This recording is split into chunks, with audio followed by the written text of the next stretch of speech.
Ho! Ahoy! Welcome to the 10th episode of Season 3. We've made double figures. Amazing. I know. All in lockdown as well. All 10 of them. I know. Didn't expect that. No, really didn't. It could be potentially over half the season, will be. Maybe even more than that. Yeah, we should open a sweepstakes. Oh yeah, that's a good idea. Which episode will we be reunited on? Yeah. How far through will we make it through Season 3? In lockdown? Yeah, what do you reckon? I don't know. 15? Ooh. I like your optimism. Is that a bit too... I don't know. Maybe not even the whole season. I'm going with 20. Ooh. Another 10. No, we're only halfway through. Yeah. That's depressing. Let us know what you guys think. Tweet us. And if you want to tweet us, you can do that at BOTS_podcast. Or you could Instagram us at the same, BOTS_podcast. Facebook.com/bottom of the stream. Or the website is bottomofthestream.com, where you will find every episode we've ever done and all 3 season stream tables. Or you can join us on Patreon, where we will give you some free stuff, some extra bonus episodes, some early access to episodes, some merch. All for a very small amount of money from you guys every month. Yep, if you can't do that, then leave us a review on Apple Podcasts or on Podchaser, because that really helps get more ears and eyes on our little show. And that's about it. I'm Nick. Yeah, I'm Adam. This is the bottom of the stream. Yeah, we're on a quest to find some diamonds buried at the bottom of the Netflix stream. Yeah, definitely. We've had a bit of a mediocre season this season, I would say, so far. Nothing great, nothing too bad. Not the shiniest of gems, it has to be said. Definitely not. But every week there's new hope. You never know what's going to happen. Exactly. Have you got any more reflections on the anthology movie that we watched last week, Holidays? I put a tweet out midweek. I don't know if you'd seen it, with like loads of images from the film, just so people could get an idea if they hadn't seen it. Yeah, you just freaked a load of people out. I did, and it brought back a load of memories that I'd already repressed, I think. That scene with the arm coming out of the lady when she's giving birth was harrowing. It's still the Jesus Easter Bunny for me. Yeah, creepy, horrible thing. No, but I think that film ended up where it deserved to be on the stream table. Like we said last week, it was half a good film. Yeah, that's maybe being kind. Yeah. It was fun to talk about, though. Yeah, it was. It was a really fun episode, I thought. Didn't go as long as I was expecting with doing 8 films in one, but yeah, it was good. It was fun to talk about. If you've not heard it, go and check out last week's episode. Talking of our older episodes, yes, I'm getting good at this, seamlessly linking into stuff. Netflix this week have relaunched some of our films that we've done in the past. What? About time. So there's 3 films that have been that since we reviewed them have been taken from Netflix, and this week all 3 of them have got put back on again, which is weird. What have we got? Makes a change from stuff being taken off. It does, yeah. Bottom of the World came back, which was from season 1. Oh, that was the kind of like trippy, peyote dream desert movie, wasn't it? And that's the one, yeah. You didn't know what was a dream and what was real. That was a strange one. They finished 12th in the stream table in season 1, so very, very mid-table. Another film from season 1 that came back was The Cured. Oh. Yeah. Irish zombie film. Absolute hot garbage. Oh, yeah, that wasn't good. That was not good. No, it was really boring. It finished 17th in the season 1 stream table, that one. But also that came back, that we've done quite recently, was The Endless. Oh, that's not been gone for very long. No, it was only gone for just over a month. That's strange. Yeah, very strange. It finished 4th in season 2. I wonder what was in the contract that caused that to. I don't know. It's strange, isn't it? For a month. I don't know if they just archive stuff for a bit and then put them back on again. I don't know. Possibly. It seems strange to take things down and put things up, and the way it works just seems a bit weird. I'd like to know more about how they decide. Yeah, if anyone from Netflix is listening, get in touch. Yeah, definitely. I'd be really interested to know why something goes away for a month and then pops back. Yeah. That does seem odd. Well worth checking out, though, that movie, The Endless. Yeah, the directors did a watch-along on Instagram over the weekend with it. And okay. I was gonna do it with them, and then I completely forgot. I read about it on one day over the weekend, and it was the next day. I was like, oh, I'll do that tomorrow. That could be quite fun. And just didn't even think about it again, ever. And it's just completely gone out of my mind. Got to write things down, man. I know, yeah. I need to make a diary. I wasn't even doing anything important. I was just sitting in my house as I have done for the last 10 weeks. I haven't got a lot of Netflix news this week. It's been a quiet week. It has been quieter compared to the last couple of weeks. Yeah, the last couple of weeks have been bumper, but this week I've only got one piece. Shows your piece. Always. And that is Dark. Have you seen Dark? Or have you heard of Dark? I don't really know anything of it. I have seen some promotional material that it is coming back, but I have no knowledge of it. So it's coming back for season 3 on June the 27th, so not too long. It's going to be their final season as well. I've never seen it either. It is on my list. I'm going to go to it pretty soon, I think. I'm getting right close to it. It's basically, it says on the IMDb that it's a family saga with a supernatural twist set in a German town where the disappearance of 2 young children exposes a relationship among 4 families. It gets absolutely rated. It's 8.7 out of 10 on IMDb. Wow. That's huge. That's for a TV show, that is huge. So yeah, it's going to be a 3rd and final season streaming on June the 27th on Netflix, and I'm going to try and get to it. I've nearly finished. I've been watching Upload on Amazon Prime. Have you heard of this? No. Hi. What's that? I know I shouldn't mention Amazon Prime, but there's a reason why I have mentioned it. It stars Robbie Amell. Oh, okay. Who is one of very few people who have been in 3 films over the course of Bottom of the Stream. So he's a celebrity. I'm familiar with his work. Yeah, you are very familiar with his work. You've seen at least 3 of his films. He's the main star in it. It's basically Amazon's version of The Good Place. Okay.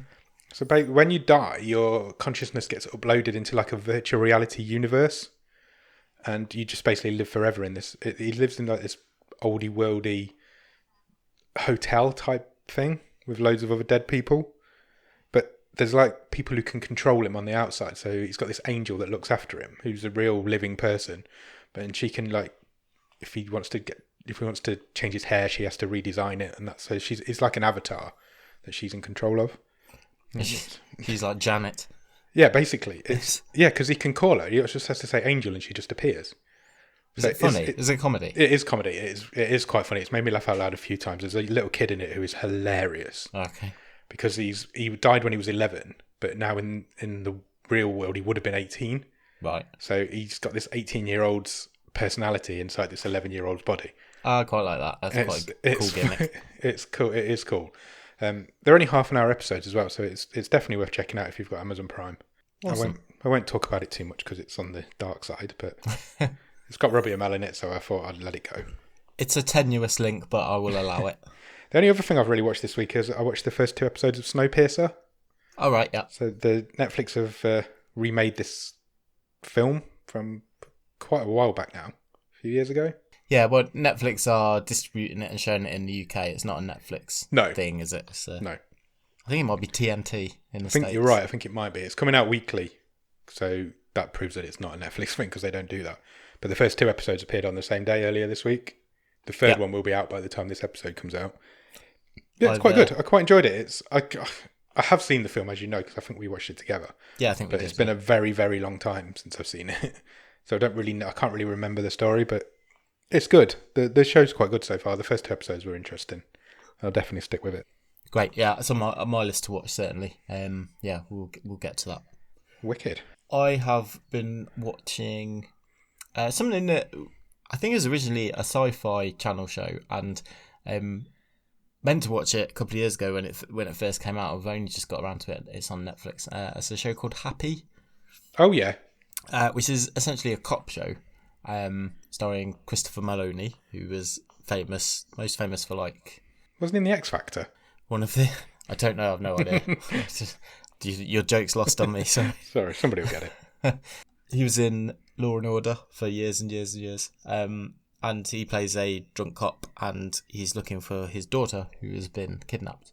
And he is aided by his daughter's imaginary friend, who is a blue flying unicorn. Wow. Cartoon unicorn. It's really good. It's brutal.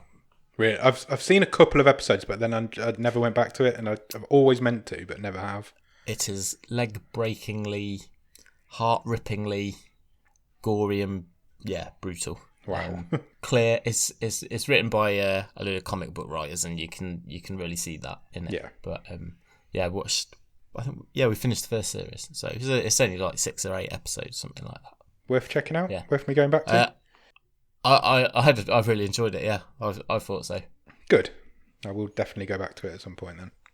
And then the only other thing is just we've been carrying on with Schitt's Creek, which we just absolutely blazed through that. Now we've got into it. So Where are you now on it? last series. Oh, really? You have blazed through it. You're only on season 3 last week. Yeah. Wow.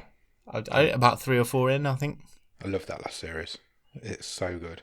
It's really well written. It's really well written. They're just great. The character relationships and the little in jokes after. Now you're this far in, it's just really good, nice to watch. It's really funny. There's no bad point. There's no bad side to it. There's never any like depressing stories in it or sad stories in it. It's just good all the way through. Yeah, it's very wholesome. Highly recommended. Me too. I couldn't recommend it more. I'm going to quickly run down the Netflix top 10 currently. We've not done that for a few weeks. Shall we do that? Let's have a look. Yeah. I just had a horrible thought that I wasn't recording then, but I am, so it's all good. In at number 10, there's quite a few new things in here and stuff I've not really heard of, so it could be an interesting way to find out what's going on in a minute. Number 10 is a show called Selling Sunset. Okay. Have you ever heard of that? No. Sounds like a reality thing.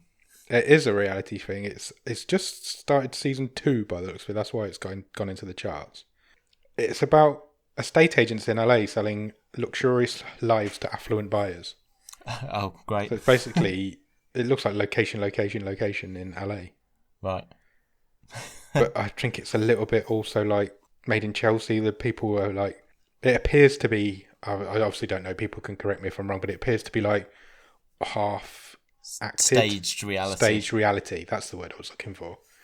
So yeah, that's in at number 10 at the minute. Number 9 is Sweet Magnolias. Ever heard of that? No, is it a sequel to Steel Magnolias? I don't know. It's also a TV show. This is its first season, so it's brand new. Lifelong friends Maddie, Helen and Dana Sue lift each other up as they juggle relationships, family and careers in this small southern town of Serenity. No. Not sure that's on my radar, to be honest.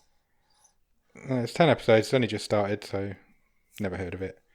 Dead to Me's in at number 8. That's also just launched its season 2. That's on my list as well. Season 1 of Dead to Me is really good. Yeah, I've watched season 2. Have you? Yeah, it's fine. Oh, I think we've had this conversation a couple of weeks ago. Yeah. Number 7 is History 101. Sounds educational. It's one season again. Infographics and archival footage deliver bite-sized history lessons on scientific breakthroughs, social movements and world-changing discoveries. Okay. They're only 20-minute episodes. First episode's on fast food. That could be quite interesting. Second episode's sounds on like pop-up facts type. Yeah, it looks like it, yeah.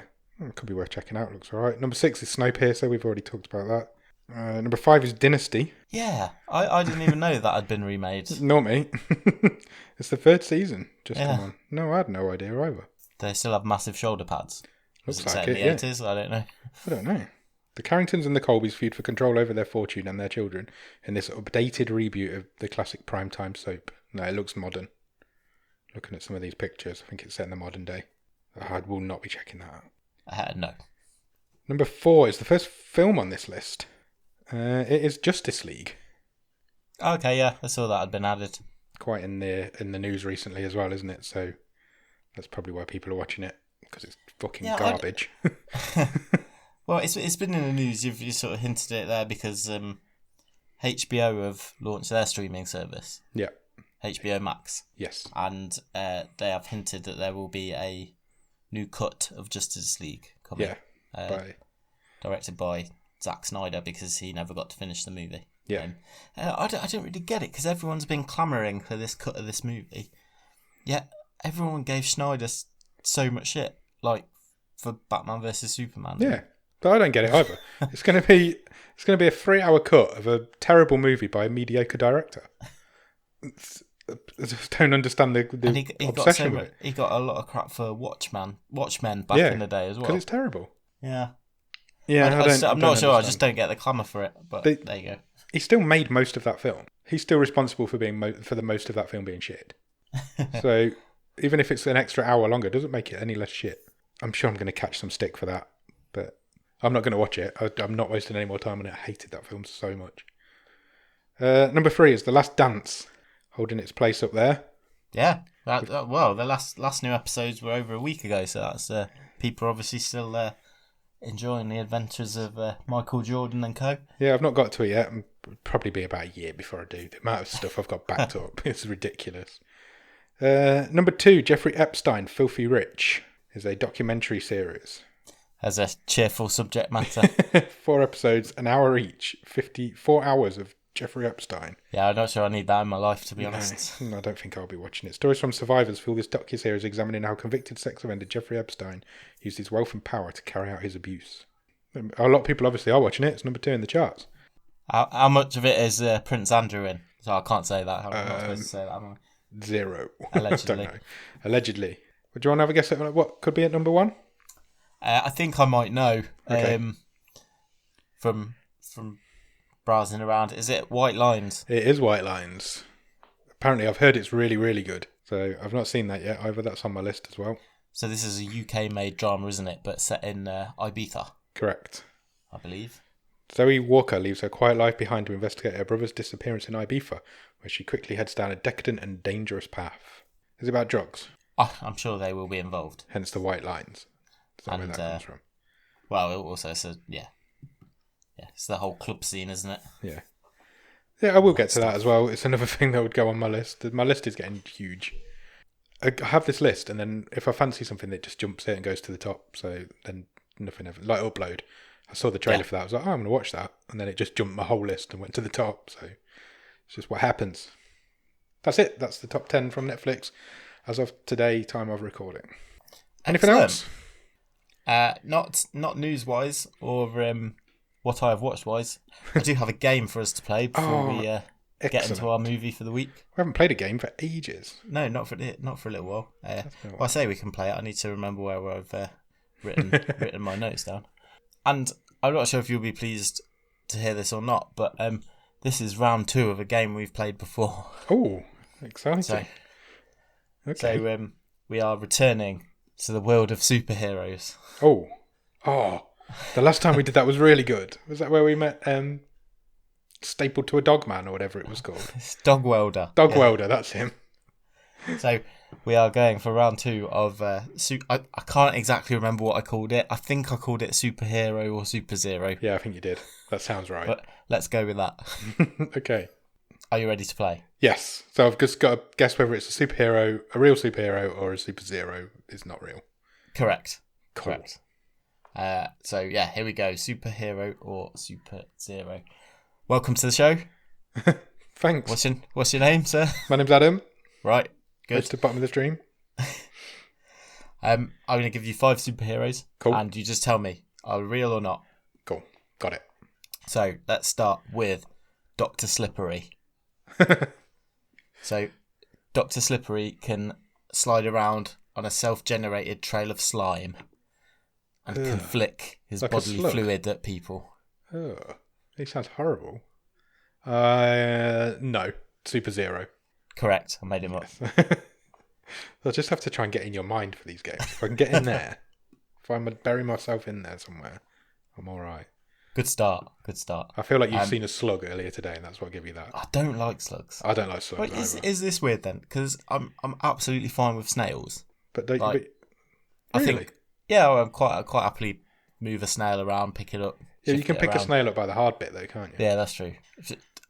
Slugs, no. Especially when they're like weird colours. Like you know when they've got like an orange tinge. Yeah, they sometimes have greeny skin as well, don't they? Yeah.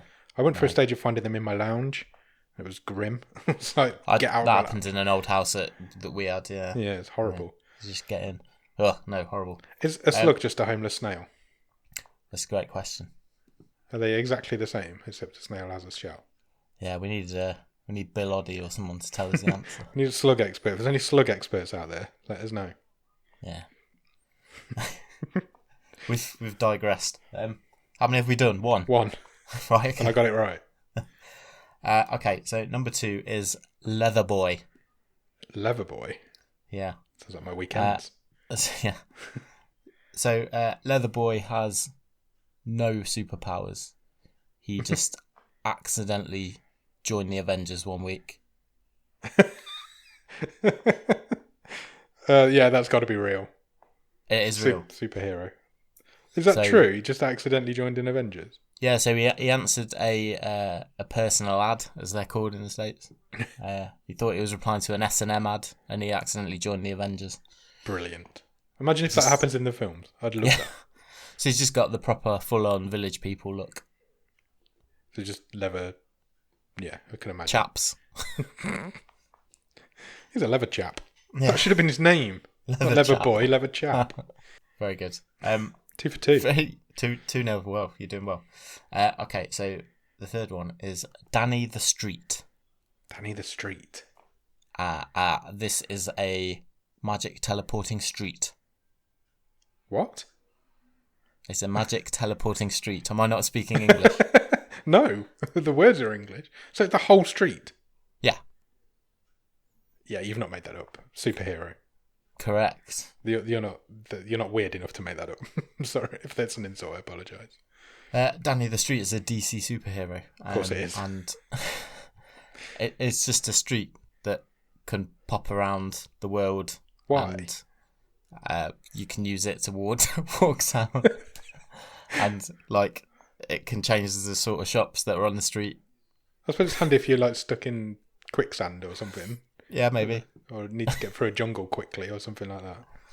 Yeah. Interesting. Danny the Street. I like it. I'm going to try and find a picture. I'll put it out on Instagram. Okay. 3 for 3. I'm getting nervous at this point.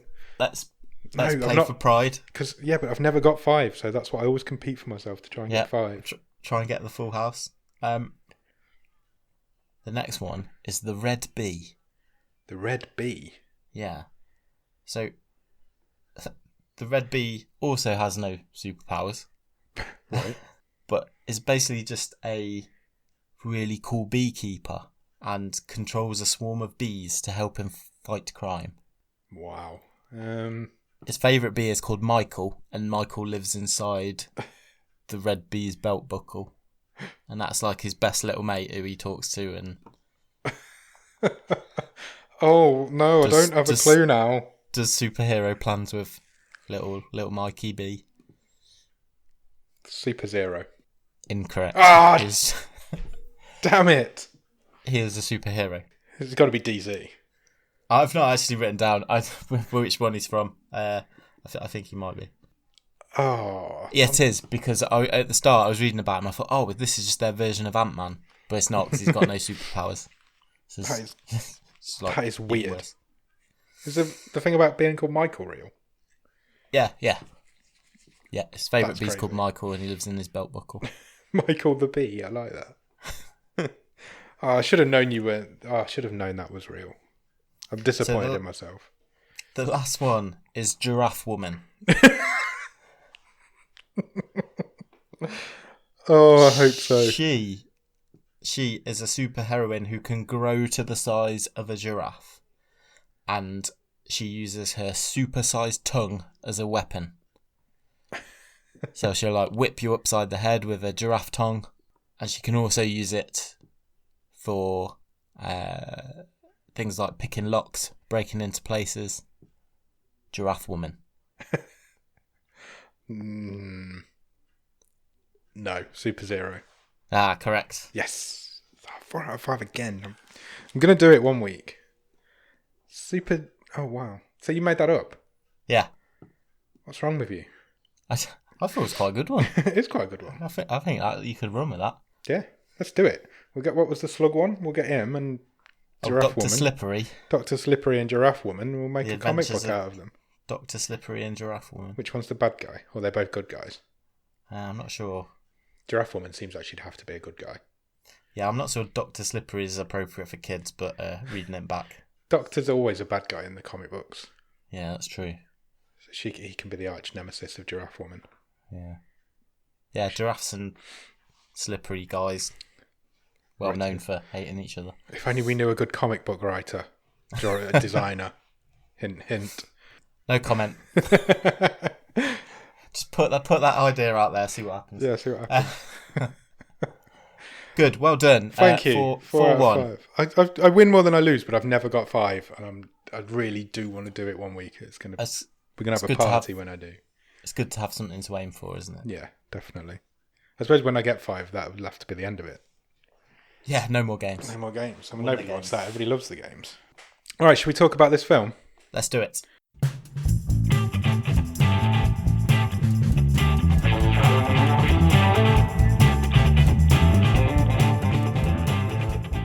Okay, this week we watched a film called Fast Colour. It's from 2018. It is a PG-13 because it is not rated in the UK. It is 1 hour and 40 minutes long and currently rated at 6.0 on IMDb. Another sixer. We have loads of sixes this season. Yeah, we've had quite a few that are in this range. Yeah, just lately. I don't know why. Yeah. It hasn't been planned to be that way.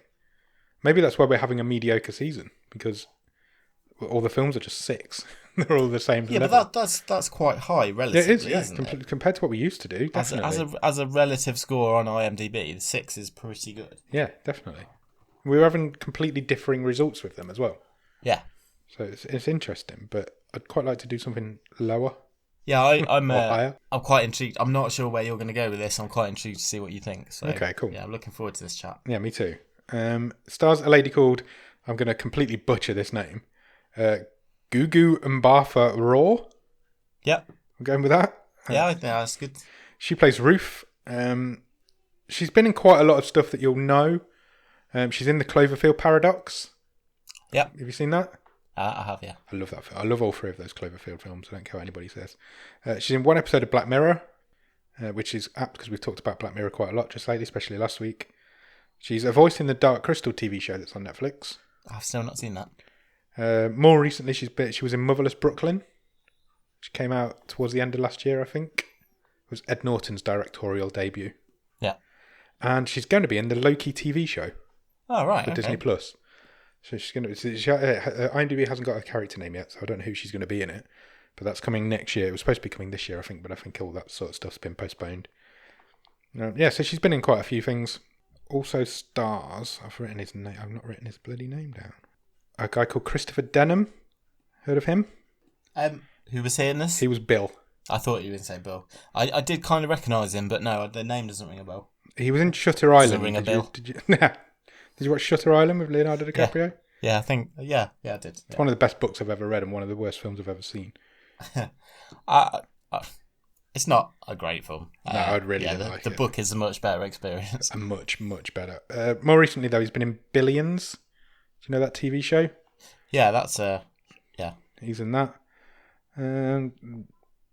Quite a few other bits and bobs on TV. That sort of thing. That sort of thing. That Billions kind of genre he seems to go for.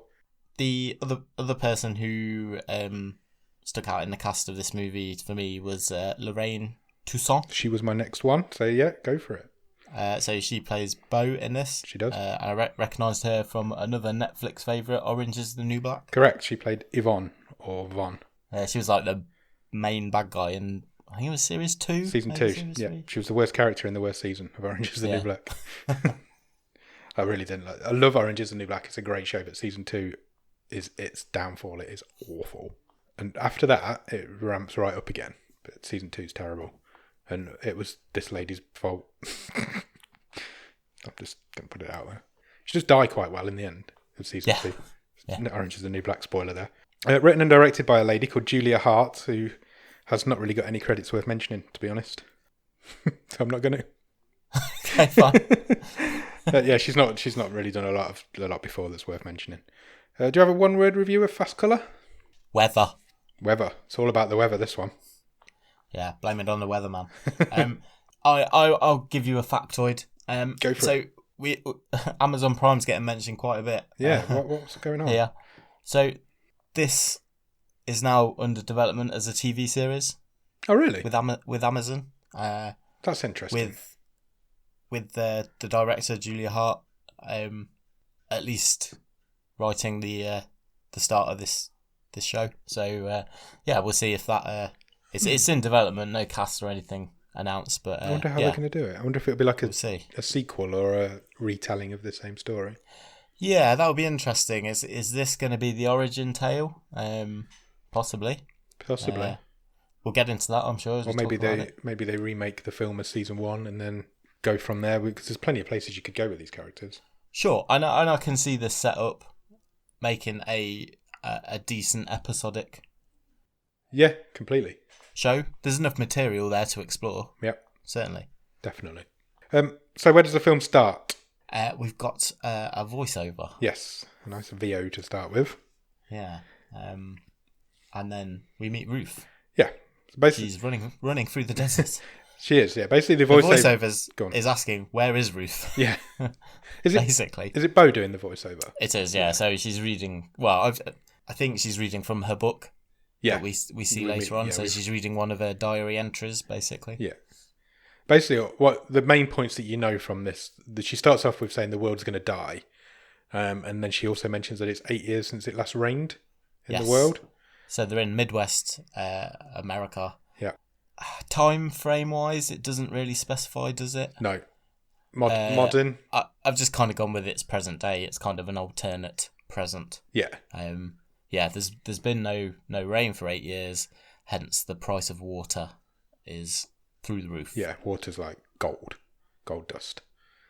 The whole place, everywhere's just dead. The world, there's no, all the grass and the trees and everything is dead. So basically, these people are just trying to survive with the little amount of water that they've got, I guess. That she's set up. Sure. Yeah. And like you say, we meet Ruth as she's running through this building. Where was she going? She was just escaping from somebody, wasn't she? Yeah, you're right. Yeah, she was. Where was she going? There was sort of sirens going past, Yeah. wasn't she? And she sort of emerged from a warehouse type. Yeah, it was like an old in rundown a city warehouse. type. Yeah.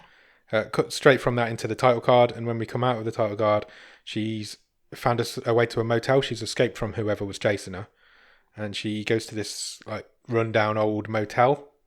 Yeah. Where she checks in for one night, and she buys a half gallon of water, I guess. Sure. Because when she gets to the room, we find that her hands are tied up in rope. It's like $26 or something for the half bottle of water. One of these like water cooler bottles, wasn't it? Yeah. Her hands are all tied up when she gets to the room. So she manages to cut the ropes off and cleans herself up with the water. She took quite a lot of the water away, I thought. Yeah, she wasn't Considering it's like too efficient with the amount, because she does this a couple of times in the movie. Yeah. She was not efficient with the amount of water she was using. Obviously the ropes considering how expensive it was. Yeah, the ropes have caused her wrists to bleed and chafe, and that's what she was cleaning up. And then she gets this map, doesn't she? Because she's trying to find her way somewhere. We find out at this point. And she's got this map, and she's kind of perusing it to find the best route, I guess. Yeah, I think she's trying to work out where she is. Yeah. Because she's obviously just escaped from some sort of captivity. Yeah. And she's clearly got it in her mind to head somewhere in particular. But while she's checking this map, she starts shaking, convulsing uncontrollably. And she can obviously feel something coming on because she grabs the telephone and she rings the receptionist. Because when we met the receptionist, she was there with her young daughter. She was, yeah. So she warns the receptionist to take cover and to take her daughter and hide. Because something's about to happen. And then she really starts convulsing. And the whole room starts shaking. It turns out the whole earth starts shaking from whatever's going on. Yeah, so she has a full-on seizure. Yeah, basically. And it causes an earthquake. Yeah. Or an earthquake happens alongside her having a seizure. Yeah. The cops all show up and check the room because obviously they know something's gone on. But they find the room abandoned because she's cleared off through the bathroom window. She's obviously quite scared of whoever's chasing her. Yeah. She manages to steal a car a bit further down the street. And she heads to this like coffee diner kind of. Yeah, it's a roadside diner. Roadside diner, yeah. And this is where she meets Bill. Yeah, Bill buys her a coffee. He does, yeah. He seems like a nice guy. He sort of gives her this. You kind of know straight away he's feeding her a line, isn't he? Yeah. Saying that he's a salesman. You know, he spent a lot of time on the road. Yeah. And yeah, he buys her a coffee because Yeah. all Ruth has managed to afford is one egg Yeah. on her plate. Yeah, not the nicest breakfast you can imagine, is it? Bill leaves. She goes to leave as well after a short amount of time. But when she goes outside, there's a cop there checking out the car that she's borrowed or stolen. Yeah. Borrowed. Not if she had any intention of giving it back. You always see the best in people. I do, don't I? I'm such a nice guy. So Bill saves her from that as well because he kind of shouts over, honey, I'm over here. And she gets in the car with him as if they knew each other. He explains that he's got this boring life, his boring wife. He wants to do something good and humane in the world, I guess. And he figured that saving her was probably the thing that can help his life get some meaning. But then the conversation takes a bit of a turn, doesn't it? Yeah, and I thought it was a good reveal, actually. Yeah, I agree. I did as well. He slowly, didn't he, start sort of revealing, actually, I'm a scientist. Yeah. You know, I know who you are, Ruth. Yeah. And it was delivered quite creepily Yeah. and suspensefully. Definitely. When he just said her name and her eyes just bulged out. Yeah. Because she'd fallen for this. She's quite protective, obviously, and she's fallen for this trap, which she doesn't do. He reveals he works for the government and that he wants to do some tests to find out. Because he mentions about this earthquake in the middle of nowhere. Yeah. And he wants to do some tests to find out what happened. He says he wants to help her stop hurting people. And then she shoots him in the hand. Yeah. Which I imagine hurts, so they hurts pull quite over, a lot. don't they? Yeah. They have a bit of a struggle. Has she got the gun, or does she take it off him? She gets as she grabs the gun off him, it goes off in his hand, I think. Yeah. And it sort of shoots a hole in his palm. Yeah. And no little baby chicks came out of it. No, not this week. And she runs into the desert. She manages to get out the car window, which is shattered, and escapes off into the desert. And she heads to this shop, like a gas station, isn't it? Yeah. And she buys some water, cleans herself up in the bathroom again. Cut to some cops, and they find Bill's car, which is now abandoned on the side of the road where it had been parked. He's not there either. Cut back to the shop, and Bill walks into the shop. So some time has passed. I think Ruth has already gone at this point. Yeah, but he's in her footsteps. Yeah, he's not far behind her. He asks the shop assistant if he's seen her. He's bleeding all over the floor. Yeah, his face is cut up, his blood pouring out of his hand, obviously. We go back to Ruth. She's in a bar now, and she's after some food, but she hasn't got any money. So she offers to clean up, like work in the kitchens or work behind the bar. Yeah. And she does. The lady accepts that, and the bar lady gives her some food and some water. She looks her out a bit, doesn't she, Ruth? Because she says to the lady, "Are you on your own?" You know, Yeah. And it's a busy bar, isn't it? Yeah. Sort of the only bar in town, sort of thing. Yeah. So she gladly accepts the offer. Yeah, she stays for the rest of the evening, and she's the last one in there cleaning up at the end of the night. The lady comes out with a rucksack and gives her some food and some water in this bag, and she points her in the direction of an abandoned hotel.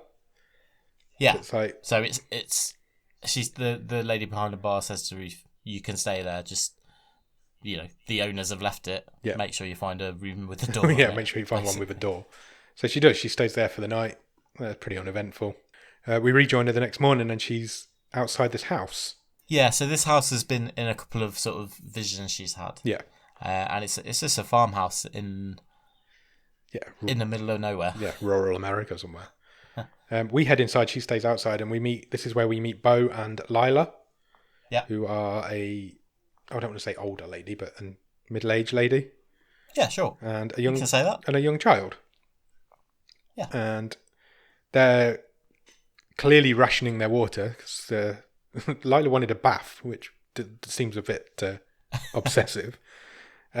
She's managed to fix. I thought it was well done though, because it was kind of like you got the feeling straight away that this is like an ongoing joke. So like every day she's asking, "Can I have a bath?" Yeah, and and this is them. And obviously she can't. That's the joke that they're having.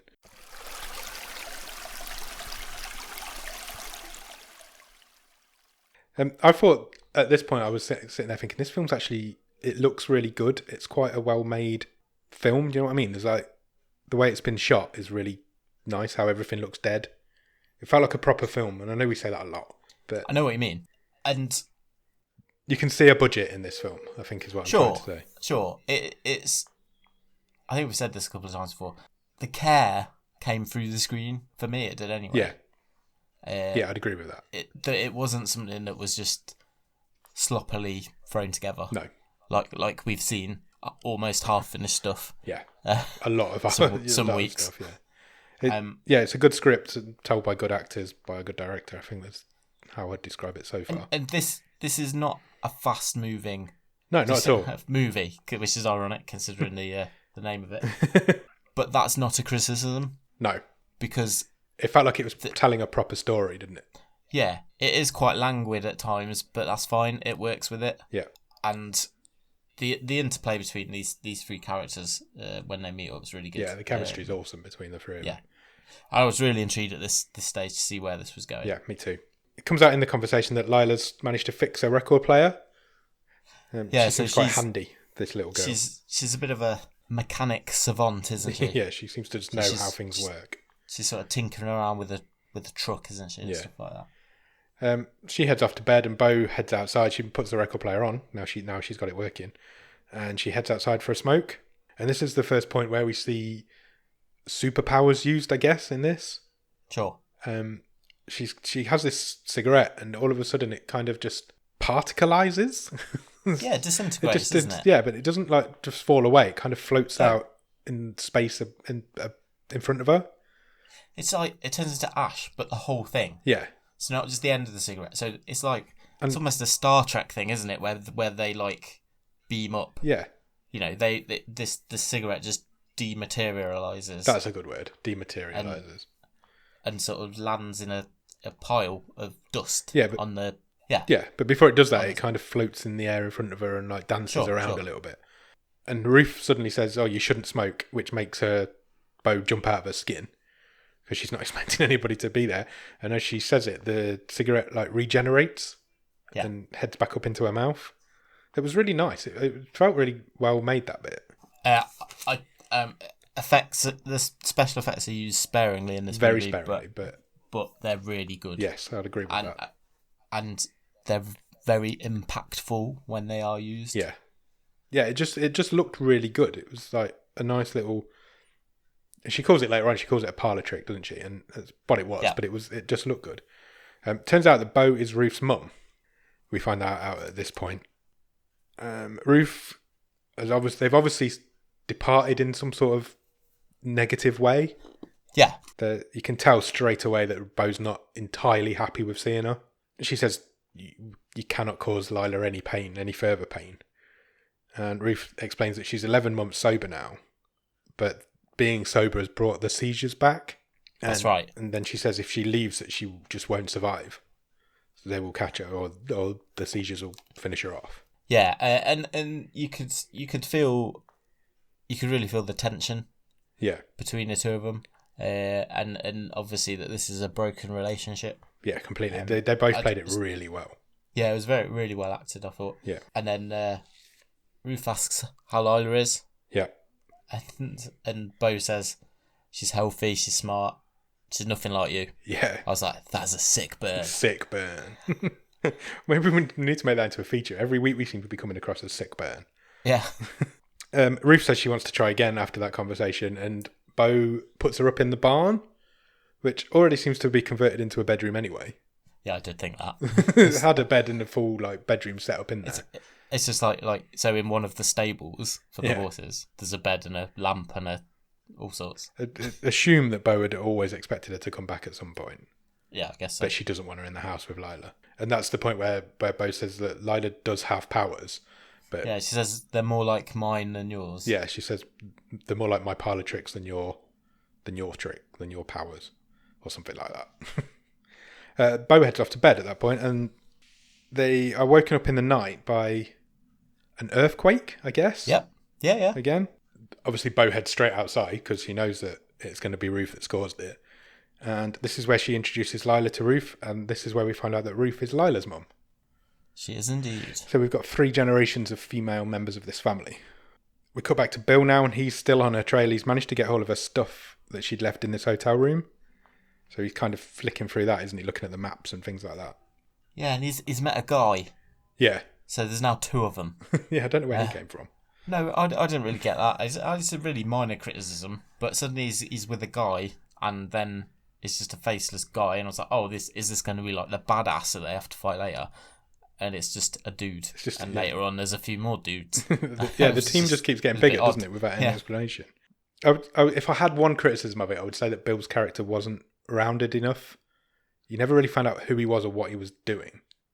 You knew he was a scientist and he was working for the government.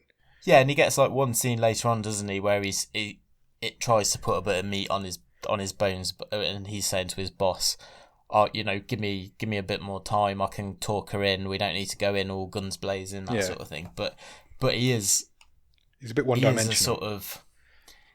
He's like a caricature out of pick any evil government agent from like E.T. or something like that. Yeah. Yeah, there's nothing to his character. Considering how well written the three females are, there's nothing to him as a villain. Yeah. I mean, it's not a major criticism because you get a lot in films where villains are not as rounded as they maybe should be. It stuck out a little bit, like you say, because the female characters are so well written. Yeah. The next morning, Lila's out fixing the truck, and Bo calls her in for breakfast, and Ruth's there as well. She reluctantly serves Ruth some breakfast. You can tell that this relationship is not solid between these two in the slightest. No. This is where we get a bit more explanation of what the powers are and what they can do, or at least what Bo and Lila can do. They explain that they can only fix things that have been taken apart, but if it's broken, it stays broken. So basically, they can dematerialize things and then rematerialize them. Sure. But they can't fix something that's already broken. Correct. And at that point, I was thinking, well, that's a really shit superpower. It's like, I can particleize something and then I can put it back, but that's it. But then when they actually use it later on, you actually feel like, oh yeah, you can see the potential of what that power could achieve and what it could do. So they're sitting at the breakfast table, and Lila shows Ruth what she can do. So she performs this trick with a bowl, doesn't she? Yeah. So she dematerializes it and reforms it. Yeah. Lila asks Ruth at this point if she still has her powers. Yeah. And Ruth explains that since the seizures started, her abilities have kind of gone away a little bit. She says she's never been able to control them. Yeah.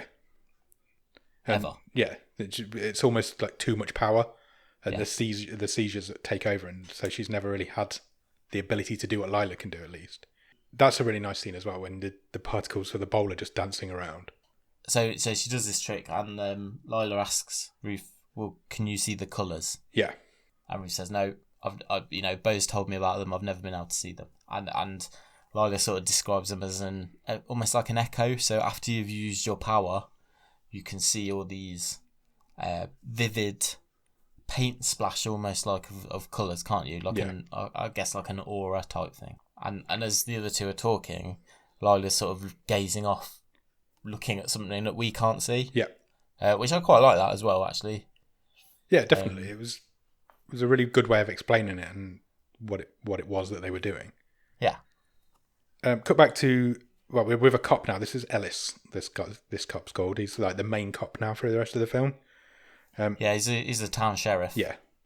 He's on the case of Bill's car. He's found it on the side of the road. And he's trying to like track down or follow the trail, shall we say? Yeah. Cut back to Bo and Ruth, and Bo's almost trying to train Ruth again. Yeah, so we're straight in now with some Luke Skywalker and Yoda shit. Yeah, basically. Very much so. It's Empire Strikes Back. Yeah. So she's trying to levitate a bucket or something. Yeah. It was something like that, out in the backyard anyway. So it's Bo trying to teach Ruth how to control whatever powers it is that she's got. Yeah. Cut from there to Bo reading a passage from a book. It turns out this book is almost like a diary that's been passed. It's a hand-me-down, isn't it? Yeah, it's been passed down through generations of this family. Of all the females in this family have this power, and they've kind of written this book as they've gone. So all these generations of women have written, and she's reading a segment from her great grandma's entry. That's right, yeah. And which is where we find out that all the women in the family can do it. Then suddenly a window breaks on its own. This is where they're doing a bit more of the Jedi. Yeah, they go back out. Yeah, and it's not clear on who's smashed it. Yeah, but yeah, all this mind bullets and stuff causes one of the windows to blow out in the farmhouse. Upstairs window as well, so it's not even like close to where they were doing the Jedi bullshit. Lila and Ruth go up to investigate to see what's going on, to clean up a little bit as well. And while they're doing that, Lila asks if there are any others with their powers. And Ruth says that she doesn't think so, but she was told a story when she was younger of like an imaginary person that Bo had made up to make her feel better. So she'd been told this story about a woman in Europe who was stronger than any of them. Yeah. But then she said, no, it's just us, it's just our family. Yeah, it was made up, it wasn't real. It's everything that's in that book, that's the only thing that's real, Ruth says to Lila, try and fix the window. And Lila's like, well, that's not going to work. The power doesn't work like that. And Ruth says, well, there's not really any harm in trying. And she basically, her role is very much to challenge. She's pushing the boundaries of these powers all the time. And the conceptions of what they can do, because Ruth can't control it, but she's obviously very powerful in some way. Yeah. And she's sort of a bit of voice of the audience stuff, I suppose. She's not spent that time with Bo having this drummed into her, so she's like, well, let's just try it. How do we know what we can't do? Yeah.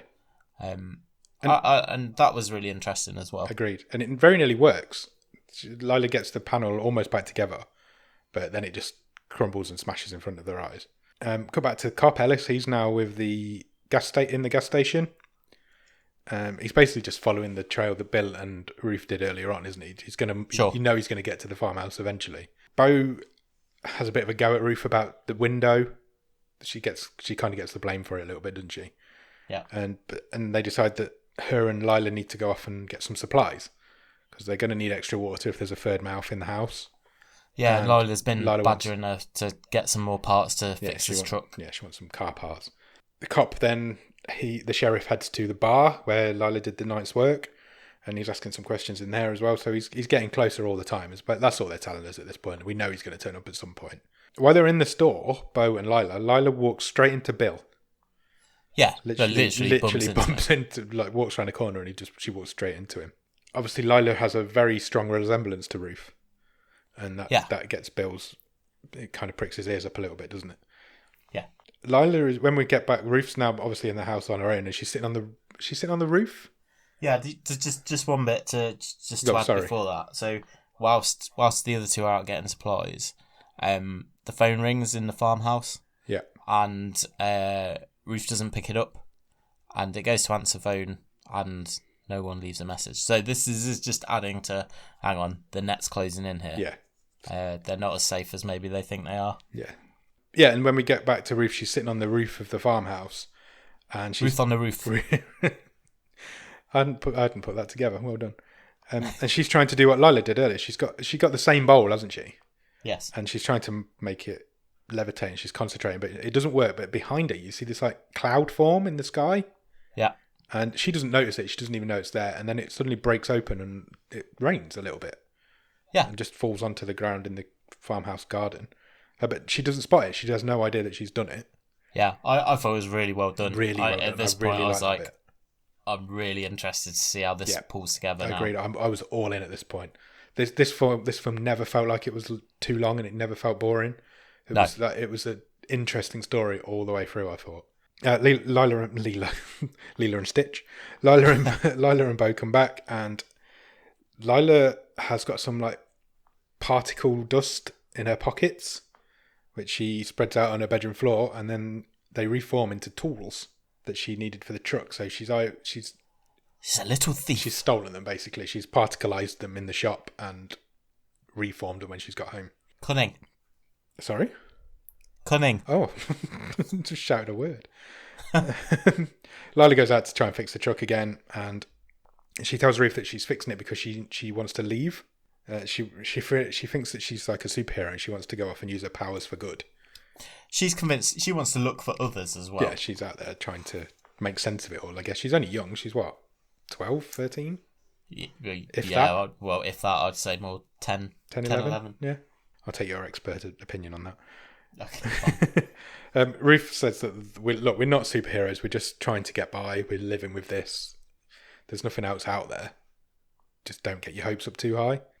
She tells they have a bit of a nostalgia moment, don't they? About Ruth hands down some of her old records, and she does, yeah, and things that she used to do. Got a pretty good taste in music. Things that she used to do when she was a kid. And this is when Ellis, the sheriff, turns up. He turns up to talk to Bo. That he kind of they have this signal, don't they, between the two of them? Yeah. And Bo sees it. Who set it off? Ellis. No. So the signal was him ringing the. That's why I mentioned the phone call. The signal. So yeah, okay. So he left the voiceless answer phone message. So Bo goes and plays it, and she counts along with it. Yeah.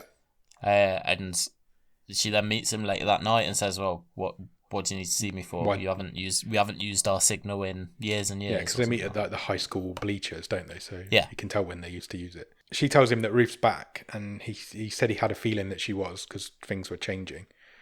And he tells her about the abandoned car on the side of the road, which freaks Bo out completely because she didn't want Lila in any danger. And if Ruth's being chased by somebody, then Lila's obviously in danger. And she asks Ruth to leave. Well, she tells Ruth to leave, basically, doesn't she? Yeah, she said, "How dare you bring danger to our house?" Yeah.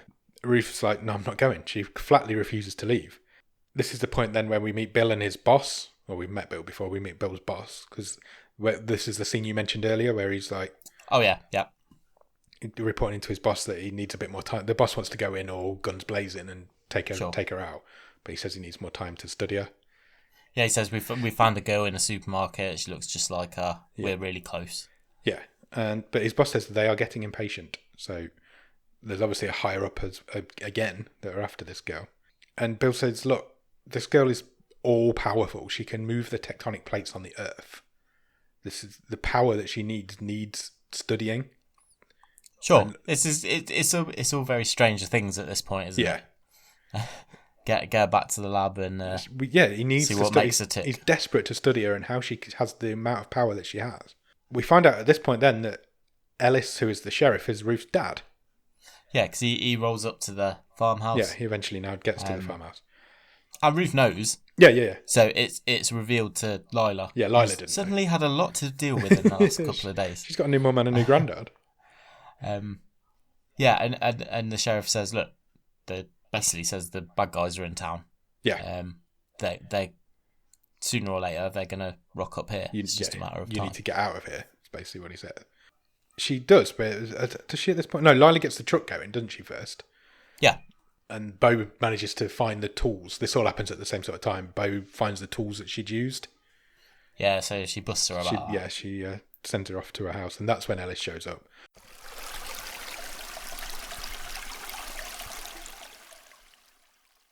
Ruth kind of admits at this point to Lila that she was a drug addict, and that she's trying to explain why she abandoned her, isn't she? Yeah. So Lila wants to go with her, and Ruth's like, "Look, I'm a drug addict. I don't know who your father is because I was so strung out." Yeah. This man's your granddad. Yeah. There's nothing out there. She says, "It's a horrible world out there. Yeah. You're safe here. Stay here." And she takes the truck and legs it. She's gone. Yeah, she leaves them all there to their own devices. She doesn't get very far down the road though before the truck runs out of gas. Rookie error. Yeah, very much so. So you see her kind of walking along this like dirt track with a jerry can to go and get some fuel, but that's kind of interspersed with flashbacks at the same time. Yeah. So she's kind of in a room with baby Lila, isn't she? Yes, it's a hovel basically, isn't it? Yeah. And she's sort of playing with baby Lila on a bed. On a bed, yeah, they're both lying on a bed. As she's filling up the jerry can, her hand starts to shake again. Yeah. So she knows that one of these seizures is coming on. So she runs off into the desert. She leaves the petrol flowing and everything. But in the flashback, Ruth is also shaking. So there's a seizure about to happen there as well. I thought that was nice how they mirrored that. Yeah, it was. And suddenly that room where flashback Ruth is filled with water. Yeah, so it's like up to the level of the bed. Yeah, almost. and Lila's gone. She's not on the bed anymore. So Ruth dives in and tries to find her under the water. And she pulls her out from under the water. Yeah, in this bedroom. Yeah. And they're both crying. Obviously, the baby's crying. She's crying, and they have a big hug. Modern day Ruth wakes up, and it's raining. There's a few drops around her. A few little drops spotting. The clouds have formed. Am I right in reading this that she'd kind of blocked this memory? Yeah, I think so. Of sort of nearly drowning her own child. Yeah, I think that's what had caused all this to start in the first place.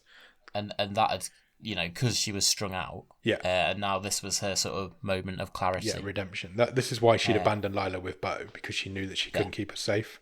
The sky's now full of clouds, and suddenly Ruth sees all the colours in the world. Man, this was beautiful. It really was. It looked amazing. Like there was like really vivid colours just flying all around her, wasn't there, for ages? So this was a great decision by the filmmakers here. So although we've only mentioned it once, it's mentioned quite a few times in the film about being able to see these colours when you use your powers. And we've never seen it as the audience because we're seeing it all through Ruth's eyes. Yeah. And the fact that they held it back until this point, and suddenly she's in control of her powers, and the whole sky lights up. Yeah. And we're in this. It's almost like being in a kaleidoscope, isn't it? Exactly, yeah. And we're in this sort of flat desert landscape. There's, a big sky. The sky's huge. Yeah. And like you say, it's just an absolute kaleidoscope. It looks amazing. It does, and the whole film up to this point is a really muted colour palette as well. So it really stands out when you do see the colours. Even the truck was like grey. There's hardly any colour in this film, and then suddenly it's like a feast for the eyes of all this colour. It looked amazing. You're right, it did. It looked incredible. And Ruth gets back in the truck. Yeah, she's kind of running back to the truck whilst all this is going on, isn't she? And the colours are flying past her. And then she can still see him as she's driving. Yeah. Driving back. And she's going back to the house. Yeah, she heads back to Bo and Lila's house. But when she gets there, it's being trashed. Neither the Bo or Lila are there. Where does she head next? Does she go off? She goes to the sheriff's house. Yeah, I was going to say she heads to the sheriff's house. And this is where he tells her that the men have taken Lila. Yeah. Bo has gone out to try and sort it out. But the men came and took Lila away because she used her abilities. Bo shows up at this point, just bursts in the door. And there's a dog barking outside. Can you hear it? I can, yeah. Who's got a dog near you? Next door but one. Oh, really? Yeah. I don't know what's going on with it. You must get all the wildlife around. I know. There was a kid having a birthday party 3 doors down from me tonight. Really? Like they had a bouncy castle. Shit. Yeah. Chop them in. I couldn't get on when I got home from work tonight. I couldn't get on my drive because I've got the two drop curbs. They'd parked over both of them, so I literally couldn't get in my house. That's bad. That is. It's my daughter's birthday on Monday, and I can't have a party. Of course you can't. Why should those fuckers do that? Absolutely. Not bad. I couldn't see. I don't know how many was there. It might have just been there. They've got 2 kids themselves, but I don't think it was just the 2 kids on the bouncy castle. It was quite loud. Anyway, back to the film. She tells Bo that she saw the colours and that she's now in control. Finally, she's in control of this, and she has managed to stop her seizure. She says, "I'm not scared. Yeah, I'm not scared anymore." And she explains that she was scared of the powers because they broke the pipes in the walls, and that's obviously when the water nearly drowned Lila. Yeah, the powers did that during that seizure, but now she's in control of it. She's not scared anymore, and that she managed to stop that seizure that was going on in the desert mid-seizure, I guess. Sure. Bo explains that she's not only scared of Ruth's ability, she's also scared of her own, because she has the potential, I think, is what she was getting at, to be as powerful as Ruth is. She just can control it. Yeah, she's never let it get on top of go. Her. Yeah. Cut to Lila. She's in a prison cell on her own, and Ruth arrives in the. I don't know why I said Ruth like that. Ruth arrives in the town, and she gets out of her truck, and these clouds start to form around her, and suddenly it starts raining, so she can control that now. And then. We're not talking a slight shower. It was to start with, and then suddenly it literally started shitting it down. It's bouncing off the pavement and the road. Bill and all his goons come out because they've not seen rain for 8 years, and Bo and the sheriff turn up as well at this point. So this is like the final showdown. Yep. They all point their guns at Bo. Because Bo agrees to go on she's like, "Leave the kids here. I'm the most powerful one. Take me." Yeah, she's like, I know I know it better than they do. I can control it better than they can. Yeah. Take me. And she makes their guns disintegrate. They've all got their guns pointed at her. I really like that. I thought, and they're just, because this was as realistic as you get for a superhero film. Yeah. But these guys just have all their weapons disintegrated, and they're just agog. Yeah, they cannot believe what they've just seen. It's not rained for 8 years. It's pouring it down with rain. This woman's disintegrated their weapons. Yeah. And no one says anything to her. They're just like open mouth. Even Bill was just like open mouth staring at her. It was good, no word acting, wasn't completely. It really was. And that's the point where I thought, actually, maybe these powers are more impressive than I thought they were. Lila manages to disintegrate the door to the cell. Oh, I thought Bo did it. Well, it doesn't really matter. No, because Lila was concentrating on it. She was like looking at the peephole, wasn't she? And it kept like sealing up. So I'm pretty sure she did it. Maybe she did. Yeah. Bo did the outside one. Anyway, Yeah. Bo definitely did the outside one. So Lila just appears at this door. Bo basically says to her, "You need to go with Ruth. Go with your mum." And she does. She gets in the truck and they drive off it together. I nearly teared up when she was like, "Are you not coming with us?" Yeah. It's like, no, I've got to stay. I've got to stay here and sort this shit out. Bo walks back into the sheriff's office, which is where all this is kicking off. And she remakes the door behind herself. Yeah. And so she leaves Bill and all the guys outside. It's like, fuck you guys. You can open your own doors. Yeah. Just before Lila went off with Ruth, Bo gave her like a note. I think it was in some sort of locket thing, wasn't it? But I think so. And Lila gives it to Ruth as Ruth's driving. And on the note it says, "Simona is real. There are others. Find them. Go take apart the sky." And that's the end of the film. Yeah. What did you think? This was my favourite thing we've seen this season. I couldn't agree more. It might even be my favourite thing we've seen for a very long time. Yeah, quite possibly. I was just, I was all in all the way through. Me too. It was captivating from start to finish. It was a really interesting story. It was part superhero film, part Western, but it felt a bit different because we've seen how many like superhero origin films have you seen over the years? Loads. But we were really learning along with Ruth. Yeah. And I just thought it worked really well playing it like that. Agreed. We were really on her shoulder throughout the whole film as an audience. Yeah. And it was really well acted. Like I say, I thought the effects were great, used sparingly, and that ultimately paid off at the end. And I could really see how this would work as an episodic. Yeah, definitely. That series. Either you carry on and they're set off to go into the world whilst being chased by any number of government agencies. I really enjoyed it. I agree. I'd like to see them carry it on. I don't know if this film's popular enough to carry it on. I think you'd probably have to retell the story. Yeah. You could literally start from there and have Bo captive and the other two on the run. That's a great place to start a TV show, but I feel like that story needs telling. I feel like people need to see it. People should watch it anyway because it's a brilliant film. I really enjoyed it. It's like I say, it is. I don't want to say slow because that sounds bad, but it's deliberate. Yeah. It's not a superhero film. It's not, like I say. Yeah, it's not. You don't go in expecting like a Marvel superhero film because that's not what you're getting. Have you seen Brightburn? No, not yet. Brightburn's a film that came out early part of last year. I think it's fucking wonderful. It was very close to my film of the year last year. It got beaten at the last minute. But it's a very similar sort of story to that. Brightburn's a retelling of the Superman origin story, but if the kid had gone bad rather than good. Yeah. And it's a very similar vibe to this. It's very gritty, very earthy, very dark. It's a bit more dark than this. And there's very much a similarity between those two films. It really reminded me of that all the way through. Check out Brightburn if you've not seen it for definite. But yeah, I think this film's wonderful. I think it's one of the best films we've ever seen. I think it competes. Really, that high? I think it competes in any of the stream tables. I really do. Yeah. It's the best thing we've seen since Hush, which was episode. Yeah, I'm not 6. sure I'd quite go that high. I think I'd put it up there as sort of in the conversation with the top end of last season. Well, we're getting into particulars there, aren't we?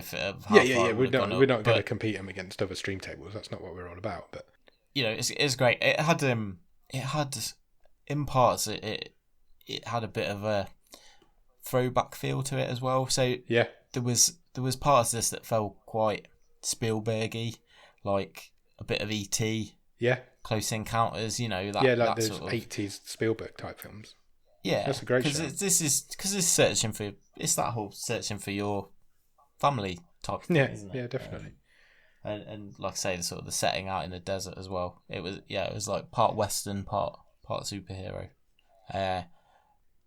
And the performances were excellent. Yeah, they were. I really enjoyed it. It was a real pleasant surprise. Yeah, it was definitely a hidden gem. 100%. It's a diamond. Good, yeah. I wasn't sure if you would, to be honest. I was really high on it. I wasn't sure how. I thought we'd maybe have an argument on it, but obviously not. We both just know good films when we see them, obviously. Have we got a trivia question? Yeah, but I've only got one. So okay, do you want to go first then? I can do. I've got 2, so it makes sense if you go first. Yeah, fine. What's the score? Can you remember? Because we didn't do it last week. I think I'm you're 1 up. 3-2 up, I Is think. it 4-3? Is it 4-3 or 3-2? I think it's 4-3. Okay, go with that. Okay, mine's dead simple. Okay. What is the name of the town that this is all set in and around? Oh, does it begin with a C? It does not. Does it begin with a G? It does. Gah. It's there. It's on the tip of my tongue. Gah, it's not. No, it's not there. Greensburg. No. It's I can see it on the map when she's pointed at it on the map, and I cannot think what it was. It's on a few stickers in the bathrooms that she goes to as well. It's no, you're not gonna get it. I'm not gonna get it. It's Garrison. Oh, that's devastating. I shouldn't have known that. That's really bad. Oh, I've got 2, and I don't know which one to pick now. I think you're gonna know one of them, but I don't. Oh, I'm not sure. I'm feeling too confident myself. I think you'll know one of them, but I don't know. I'm going to go with the one I think you'll know just to see if you know it. In the mid part of this film, Ruth's giving Lila some history lessons on her life, and she gives her an LP from a band, like a record from a band. Do you know the name of the band? Punk band. Yeah. She also plays one of their songs in the jukebox in the bar when she's cleaning the bar. She tells them that... I've got the wrong band in my head. I've got a band in my head and I know it's not the right one. She tells them that they were formed when the lead singer went to see the Sex Pistols. Yeah. They're a real band as well. Yeah, I know. I'm having a total blank. I've got the wrong band stuck in my head. Who have you got stuck in your head? Stiff Little Fingers. Yeah, it's not that. No. Any ideas? No, I can't remember. No. X-Ray Specs. That's it. Do you want, I should have known that. Do you want my other question? Yeah, go on. What was the name of that motel at the start? With the... Oh, no idea. Okay, cool. So you would have been all right then. It was the Downtown Inn. Okay. Cool. I guess we need to talk about the stream table, but I think it's going to be an easy conversation to have. Yeah.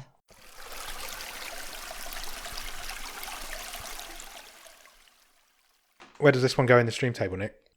This is my favourite thing we've seen in season 3. Yeah, agreed. Put her up at the top. Straight in at number 1. I couldn't agree more. It's definitely better than Bad Day for the Cut. Like we said earlier, a lot of the films we've seen this year have been very similar. Not similar, but similar sort of level. And this one is head and shoulders above them. Head and shoulders above them. I stand by the fact I think it'd compete in season 2. I don't think it's better than Hush, but it would compete. And I think it'd compete in season 1 as well. I feel much more confident now. Yeah. Yeah.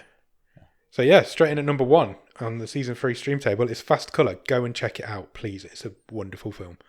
It's really good, and we don't say that very often. And we don't get to see good films very often. So if you know if we're saying it's not down to us, is it? You know if we're saying it that we mean it.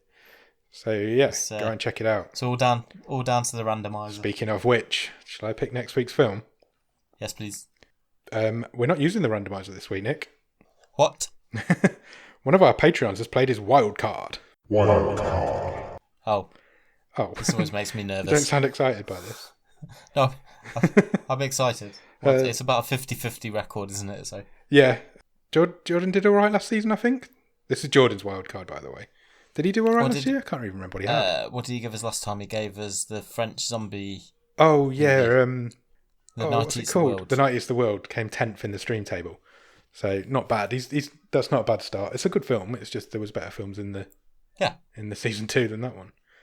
It was third highest wild card played in the season 2. Yeah, he messaged me in the week and he said he wanted to play his wild card this week. So this week he has picked a film called I Kill Giants. I think I've heard of that. Yeah, it's relatively new. It was new to Netflix. It's been on our list for a little while. Honestly, just from the title alone, it was going to be my wild card for this season. I don't know anything about it at all. I just like the title. He picked me to the post. I'm going to have to pick another one. You haven't played yours yet this year, have you? No, got it in my back pocket. Me too. So this will be the second wild card of the season, the second Patreon that's played it. Do you want to know what I Kill Giants is about? Yes, please. Let me find it, bear with. It says, 12-year-old Barbara Forson flees from reality, living in the imaginary world of fantasy and magic, where she fights with giants. Her family does not understand her, peers do not like her, and she irritates teachers, and only recently moved here. What? I mean, that doesn't make any sense. I'm just going to leave it Get a better written synopsis. and only recently moved here Sophia, her same age, trying to make friends. That doesn't make any sense. So I'm going to leave it before that sentence. 12-year-old Barbara Forson flees from reality, living in an imaginary world of fantasy and magic, where she fights with giants. Her family do not understand her, peers do not like her, and she irritates teachers. Sounds like you at school. It does very much so. Guess what this is rated at on IMDb, Nate? 6. 6.2. Okay. Zoe Saldana's in it. All right. Okay. Seems to be quite a lot of female actresses. Oh no, guess who's in it? Robbie Amell. No. Noel Clark. Amazing. That'll be his third time on the stream table. Second time in this season. Yeah. Botsker award-winning Noel Clark. He's not really got very good associations with our show. He hasn't, no. I hope I never meet him. No, I'm sure he's a great guy, but I just mean it would be really embarrassing. Yeah, I don't think he'd like us very much. I'd feel embarrassed. Yeah, I don't think he'd like us very much. Yeah. So he's quite a long way down on the cast list, so I don't think he's like highly billed. So yeah, go out and watch I Kill Giants, and we'll come back next week and we'll talk to you about it. Cheers. Thanks. Bye.